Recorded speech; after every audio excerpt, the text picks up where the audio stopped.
Okay, so I'd just like to reiterate um, shark attack. Not shark attack, but avoiding shark attack. I get asked this question all the time, how do you avoid shark attack? Well, don't go into the ocean. That's the way you avoid shark attack. Don't surf, don't swim, don't nothing. It's like, how do you avoid a car accident? Don't drive a car, but it's not quite like that. It's important because people have a fear for sharks, and rightly so in one way, because you're in a foreign environment and it's not nice to think that there could be something out there that can turn you into a meal. And it does happen from time to time, although very, very rarely. So I keep getting asked this question, Craig, what can I do to avoid shark attack? Fair enough. Now, most people say to you, don't worry about it. The chance of being attacked is almost zero. Look at the statistics. And yes, the statistics actually tell the truth. The chance of being attacked is minuscule.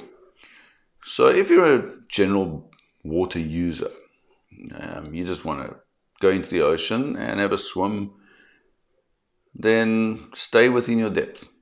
Stay in the surf zone. Don't swim beyond the surf zone. Don't swim beyond the backline where the water gets deeper, where the sharks patrol. Especially if you know it's an area which is frequented by large predators like tiger sharks, bull sharks, or great whites. So stay in your depth. Play in the waves. If that is all you want to do in the ocean. If you do want to swim beyond the backline into deeper water, again, the chance of being attacked by a shark is very small, but the chance of a shark encountering you is much larger. And many, many people, for every shark attack that occurs, I don't know how many, but there's probably hundreds of encounters that take place, and people don't know about it. They have no idea that the shark is under them. Nowadays with drones, we've seen more and more evidence of surfers out on the water and kayakers, and they're completely oblivious to the fact that there's a big 4-meter great white shark swimming around underneath them, below them. In fact, the other day, I saw a video just a couple of weeks ago. 5 surfers off Plettenberg Bay with a big great white shark swimming under them, and then only at the last minute did they realize the shark was there, and you could see the shark was not in a hunting mode, it was just interested. And that usually helps when the water visibility is good. There's less chance of an attack when the water visibility is good, and that's something else you can look at. Try and stay away from turbid water to be safer.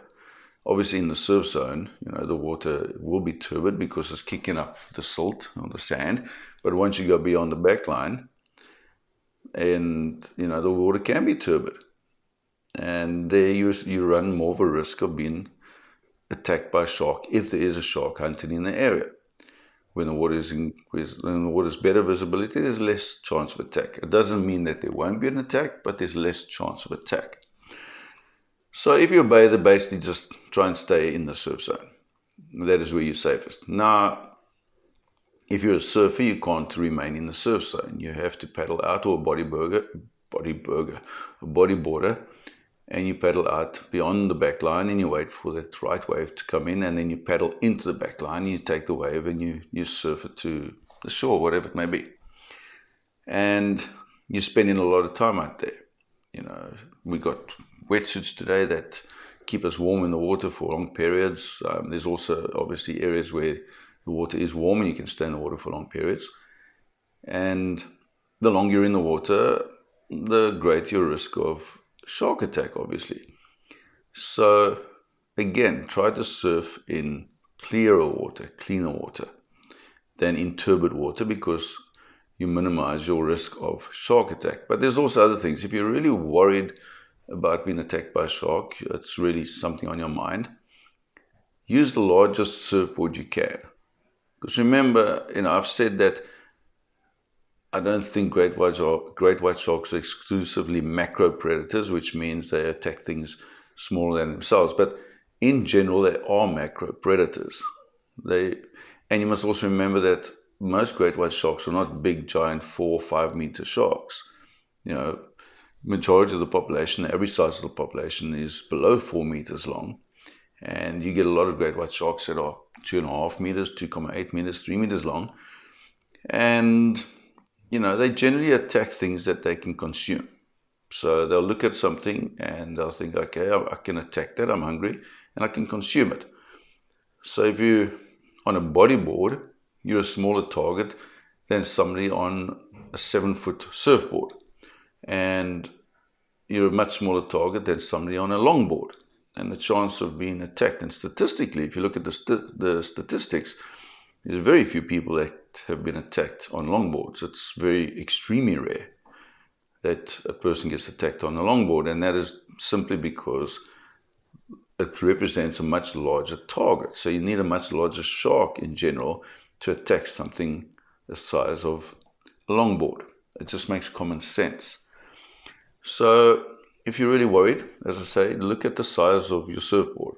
I would not go bodyboarding in a prolific white shark area personally, and I'd rather be using a surfboard. And remember that a surfboard, as I explained, actually gives you some protection from a shark attack. A very good friend of mine in Cape Town, he also got hit by a big great white shark. It was over 4 meters long, and his wetsuit literally got ripped, and he didn't suffer one stitch. He didn't get one stitch from the attack, and he got hit so hard that he went flying off his surfboard, and the shark clamped down on his surfboard and disappeared with his surfboard. So that's a big shark that can take a surfboard under the water and disappear with it. And the surfboard was only found several days later, washed up on another beach with a huge chunk out of it. So that shows you, that proves to you that it's actually a very good protective mechanism, a surfboard. Now, if he was just out there swimming, he'd have been dead. If he was on a bodyboard, he would probably also have been dead.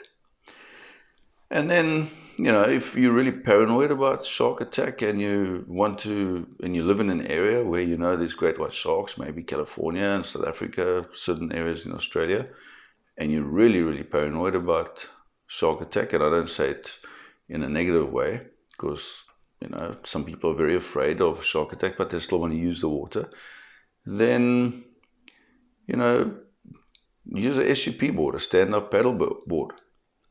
The chance of being attacked on a stand-up paddle board is almost zero, even by a big great white shark.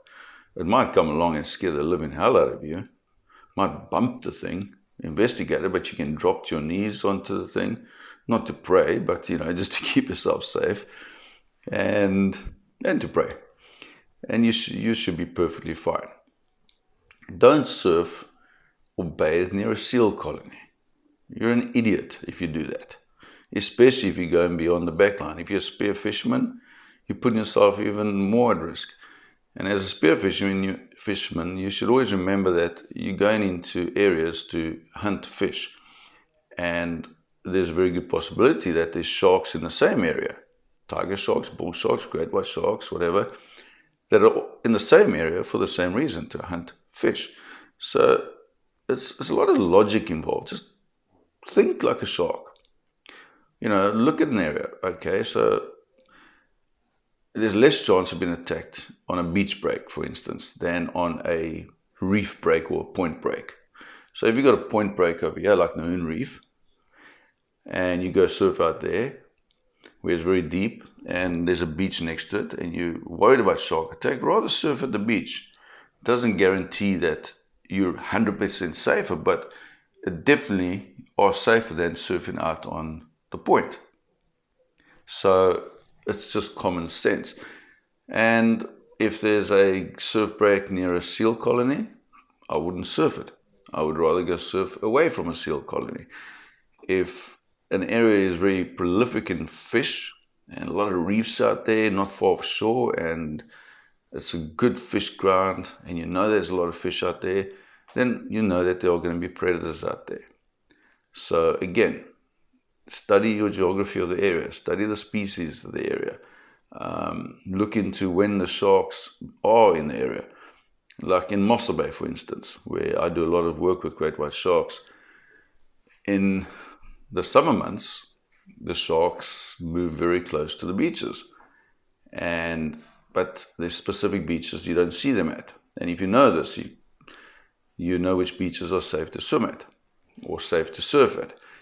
Where in the winter months, the sharks are congregated around the island and they specifically hunt in seals. So in the summer months, you got more of a chance of being attacked or more of a chance of encountering a great white shark. Not particularly attacked, but more chance of encountering a great white shark in Mossel Bay because they're closer to the beach.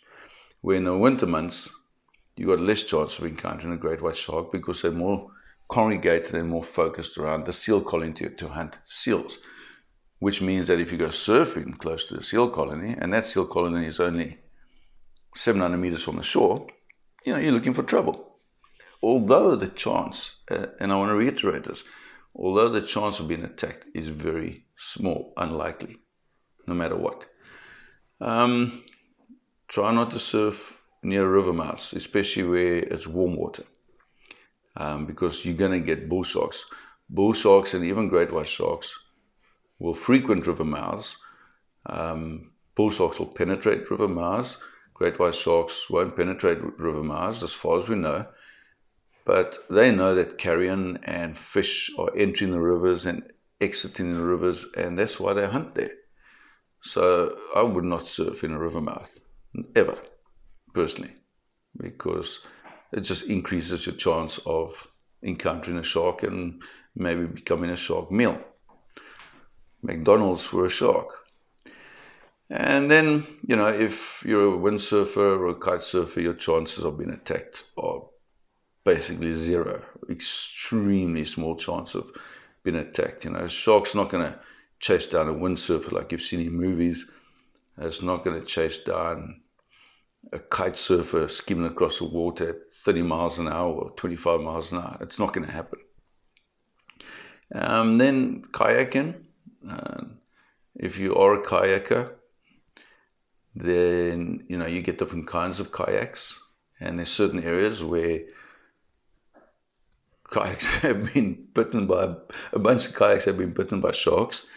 And I've been asked about this, and my suggestion is use a softer, more pliable material.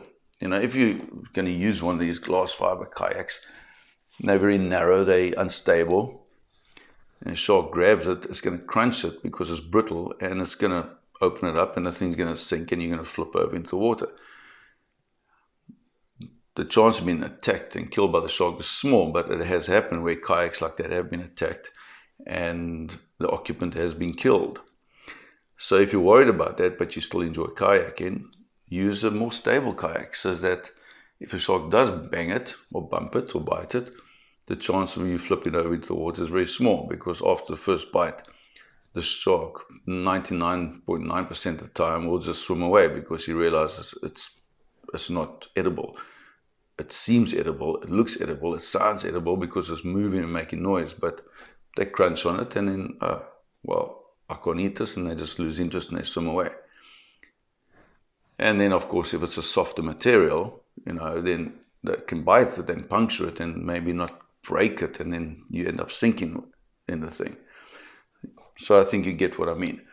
So it just boils down to common sense. And again, thinking like a shark. As I always say to people, try and think like a shark. Unless, we're talking about great white sharks specifically, try and think like a shark, look at an area, look at a situation, look at the conditions, and think, okay, if I was a shark, what would I be seeing? What would I be sensing?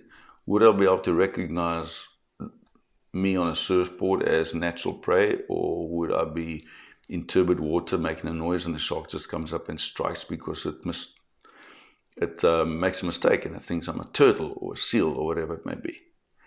So there are things that you can take into account and you can do to improve, or not improve, to minimize the chance of shark attack, which is already, let me reiterate this one more time. The chance of being attacked by shark is very small.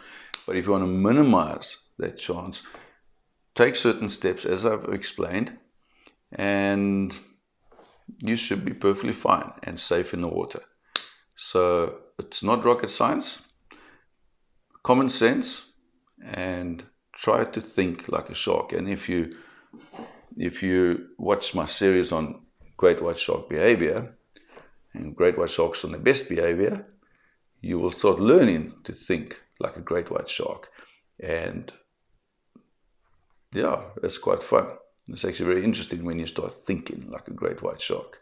Anyway, thanks so much for listening to the series on the submarine and shark attack, and I hope you enjoy the next one on biology or chronicles or great white sharks and best behavior, whichever one you're going to be watching next.